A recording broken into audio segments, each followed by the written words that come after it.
hear me? Yes. Good. And I'll keep it short because I know we won't. But an institution builder. So I recently learned that term in reference to Dr. Savannah Lewis, an amazing black woman artist from New Orleans who recently, as of last month, passed away at the age of 99 years old. Now, they gave the cause of death, but to me, at that age, does it even matter? Dr. Savannah Lewis was an institution builder. That ain't some big, fancy dictionary word. It's simply someone who builds institutions, someone who creates spaces and places for people to exist. But every institution builder has their own intentions. Some only want to benefit themselves without considering what communities they may be harming. And then you have those who create spaces that are designed to benefit most, if not all, communities involved. Dr. Savannah Lewis was the latter. And despite Jim Crow and racism, patriarchy and sexism, despite being a mother, she was able to imagine what her people deserved but didn't have, and she created it. So from books to documentaries to art galleries to museums, including the Museum of African American Art in LA, which still exists today, she created that for her people. Besides Dr. Savannah, I also imagine this young girl being born in Madison Parish, Louisiana, just 2 years after slavery ended. And despite slavery being over, she still had to sharecrop with her parents, picking cottons and fields. Her mother died when she was 7. Her father died a few months later. She bounced around from relative to relative. Yet she still went on, despite only having 3 months of formal education, and in that being in a Sunday school, she went on to become the first self-made woman millionaire in this country, and she named herself Madam C.J. Walker. In 1917, she gathered more than 200 black women in Philadelphia, and she named them beauty culturists. A culturist, by the way, is an advocate for culture. That's it. Just someone who's good for the culture. And that's exactly what she named them. And she positioned them, and she gave them opportunities, and she trained them. Opportunities where they otherwise would have been limited, severely limited. And that's what I see when I see LB, and I think about the Culturist Union. I think about the spirit of that. I think about the spirit of Dr. Savannah Lewis and Madam C.J. Walker, and how those kind of initiatives, those kind of institution builders are what cultivated spaces like the Harlem Renaissance and Black Wall Street.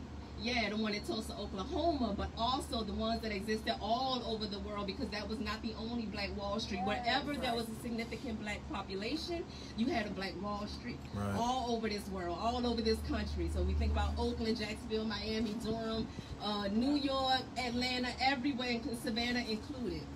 One of my elders, who's no longer with us, Mr. Stephen Williams, he joined the Air Force when he was 18 years old, like LB did. Even I'm thinking about that connection too. And he said that whenever you would hit a new city and you wanted to know where the black side of town was, you would ask the porter, and that was the porters, that was a job that was dominated by black men at the time. You asked the porter, hey, where's the place?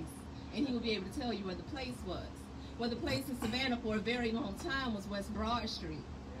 So we had Union Station that could take you to Atlanta and Savannah back in the same day. You had Vines and Royals Funeral Home, which is the longest continuous running funeral home in the state of Georgia. You also had a woman named Miss Lemonetta. She opened up a cafe in West Broad and Gwinnett Street. And I don't know if she had a marketplace in hers too, but I do know that she opened up a second location on East Broad Street. And I know that serving her people was high up on her priorities, and even more so, voter registration was very important to her. That also made me think about LB, because before she had a physical space, she gathered people digitally, and she put political candidates in front of them, saying, now inform yourself so you know who you might want to vote for, who represents you. Right. So all of this always comes back full circle, you know, and it feels so good.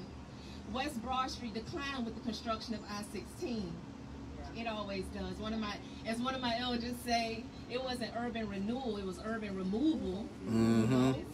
But also, like the old people say, 1 month you don't stop, no show.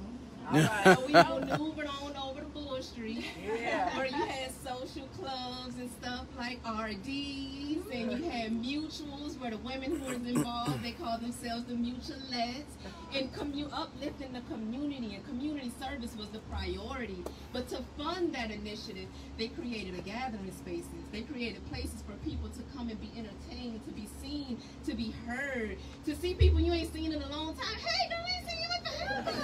Hey, how your mama doing? We all right, we all right. That's what we created there.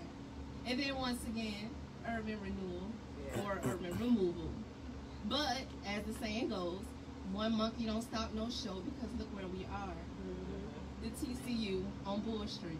That's Thanks right. to our visionary and our institution builder, LBM. Yes.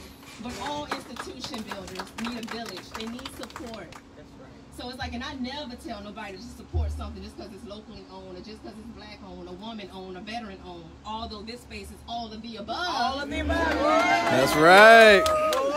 But if you are impressed, then invest. That's right. Then invest. Make a purchase. Apply. Donate. Volunteer. Show up. And that's exactly what we're doing today. We showed up because we love you. Yes. Because you saw that we needed this, and you created it, and you made the necessary sacrifices to make it happen.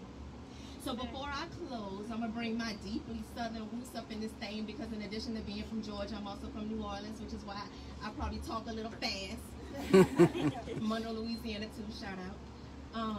And so, in addition to being Southern, I was also raised Baptist. And something that I thought about, like in crafting this, I was like, you know what? Interactive workshops, that ain't nothing new to the Baptists. Whenever we want to drive a point home or make sure that your people still engage, you get them and you have them turn to their neighbor. So that's what I'm going to have y'all do. So before we do that, though, I want you to think about whether this is your first time at TCU or whether you've been here for 100 times already. Think about what mostly impressed you, and turn and tell your neighbor what mostly impressed you so far about TCU. And when you finish with them, turn and tell them. Definitely the coffee and those wood glazed books. I love those.